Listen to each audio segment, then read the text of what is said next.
तुम्ही आज जो पदार्थ करणार आहात तो नेमका कोणता आहे, कुठला आहे? मी आज मडगण करणार आहे.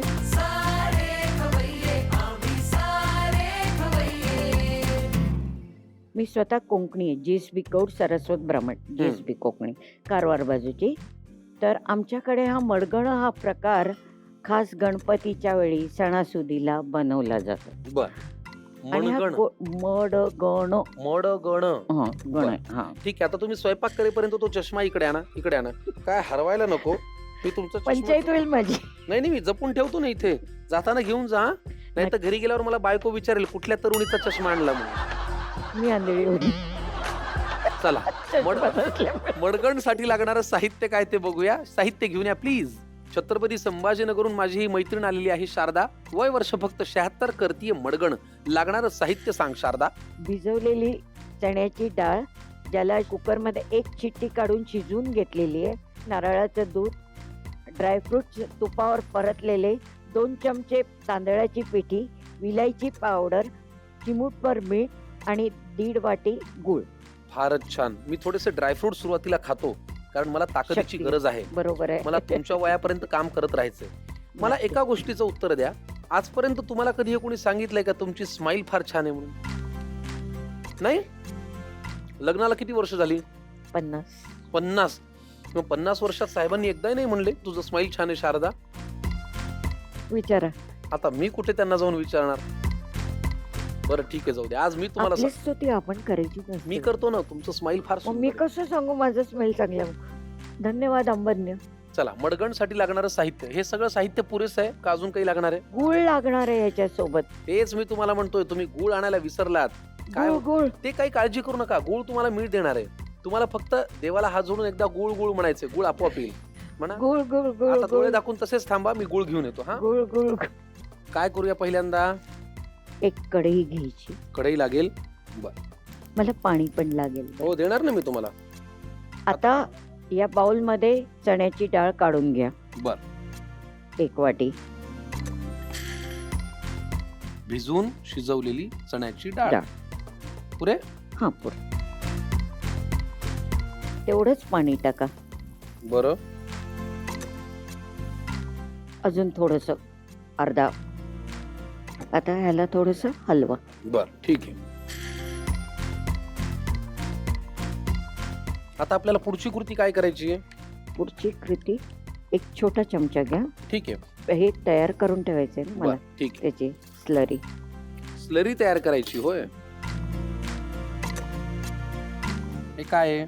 तांदळाचं पीठ आहे. तांदळाचं पीठ आहे. हो. पाणी घालून त्याची स्लरी तयार कर. स्लरी तयार करायची.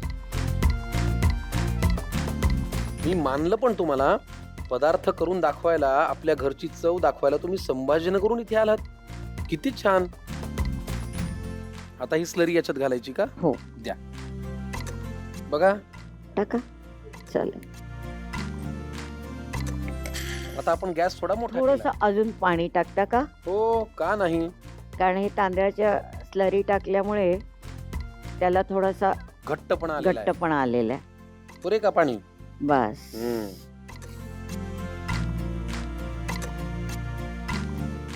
आता हे मिश्रण उकळलेलं आहे. त्याच्यामध्ये मी गुळ पावडर घालायची. गूळ पावडर घालते.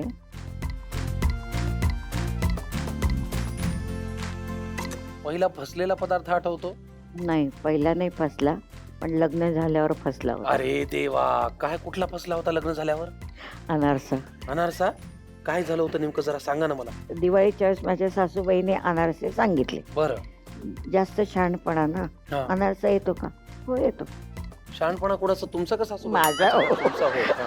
सासूबाईने आता येत नाही म्हणून सांगायचं कसं? हा. येतो म्हणालात तुम्ही? येतो. हा, मग?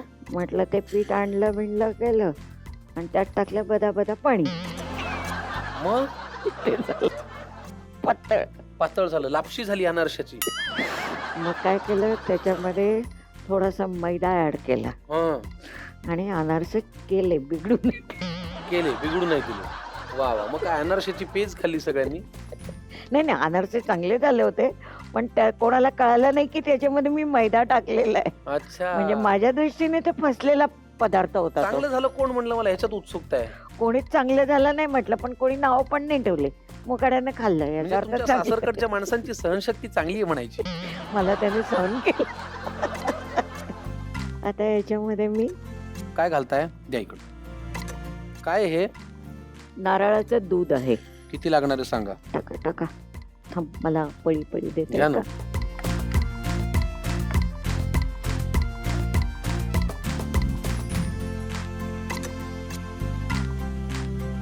हे बघा, हम्म. याच्यामध्ये मी फक्त चिमूटभर मीठ टाकते. टाका ना भरपूर. नाही नाही का का नाही, जास्त नाही टाकायचं, कारण अच्छा. त्याचा खारटपणा नकोय मला. बरोबर. आणि अर्धा चमचा जायफळ पावडर.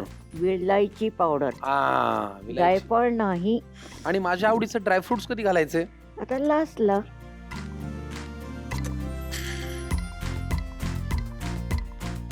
मडगण.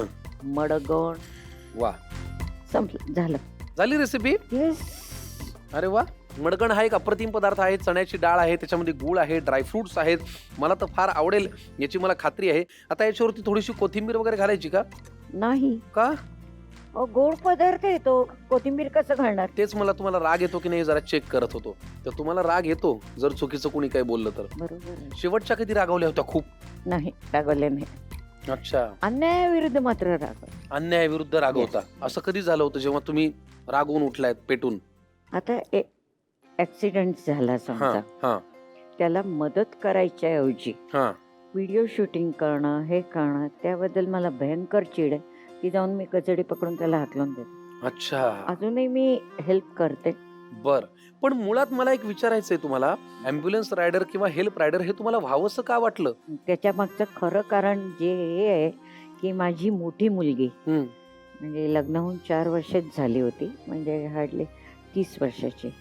बसवाल्याने तिला ठोकरला आणि ॲक्सिडेंटमध्ये एक्सपायर झाली गेली. On the spot. आणि त्यावेळेला मी काहीच करू शकले नाही, म्हणजे काही मदत नाही, काही नाही. तेव्हापासून मी माझ्या मनात एक आलं की अरे, रोडवर ॲक्सिडेंट होत आहेत, तर आपण ठीक आहे, मी माझ्या लेकीला तर नाही वाचवू शकले, पण कोणाचा जर जीव वाचायचा असेल तर आपण का धावून पुढे जाऊ नये. म्हणून मी हा हेल्प रायडर जॉईन केला. आणि मला जिथे जिथे असा प्रसंग दिसतात आधी मी धावून जाते. आणि आजपर्यंत मी 4-5 जणांना मदत केलेली आहे. बापरे. खर तर एवढं मोठं दुःख पचवून तुम्ही हा मार्ग स्वीकारलात आणि इतरांचा जीव वाचावा म्हणून प्रयत्न करताय हेल्प रायडर म्हणून. हो, खर तर स्वतःची मुलगी जाणं हे दुःख काही पचवायला सोपं नाहीये. सोपं नाहीये. पण तुम्ही त्यात तिला प्राण गमवावा लागला. हो, हे दुःख इतरांच्या वाट्याला येऊ नये येऊ या नये. भावनेतनं तुम्ही हे काम करताय. खरी गोष्ट आहे. बरोबर ना. हो, आणि बरोबर हे आहे. सगळं करत असताना कुठेही तुमच्या चेहऱ्यावरती कष्टी भाव नाही, नाही वैतागले पण नाही, नाही, आणि 75 नंतरही एक ऊर्जाही आहे. बरोबर. फार छान. मला फार आनंद झाला. कारण काय, आपण माणसाच्या चेहऱ्यावरचं स्माइल पाहतो, अरे ह्या तर काय क्यूट दिसतायत, अरे ह्या तर काय गोड दिसतायत. नाही, हे पण सगळं एक बरोबर आहे. सांगू का, सांगा ना. माझ्या चेहऱ्यावरचं जे हास्य आहे हम्म. ते मागचं हास्य. म्हणजे इथे एक शल्य आहे, हम्म. पण मी ते कधीच चेहऱ्यावर येऊ देत नाही. चेहरा नेहमीच हसरा ठेवतात की मला काय दुःख आहे ते तुम्हाला कळालं नाही पाहिजे, बरोबर आहे. ही माझी भावना आहे. आणि खरं सांगू का, घराघरातल्या गृहिणींची, महिलांची ही ताकद असते की त्या सगळं पचवतात. हो, घरातल्यांच्या अपेक्षा, स्वतःची तब्येत, होणारे कष्ट, ह्या सगळ्यातून स्वतःचं काहीतरी एक म्हणणं असतं, स्वप्न असतं, हो, पण तरी सुद्धा सगळं पचवायचं, चेहऱ्यावरती हसू आणायचं हो, आणि कष्ट करत राहायचे. खरी तर गोष्ट तुमचं आहे. हे जे स्माइल आहे हे खूप महिलांना, गृहिणींना आणि प्रत्येकालाच प्रेरणा देणारं आहे, देणारं ठरेल याची आम्हाला खात्री आहे. तुम्ही अशाच राहा, आनंदी राहा. एक फार ती जुनी गझल आहे ना, तुम इतना क्यों मुस्कुरा रहे हो, क्या गम है जिसको छुपा रहे हो.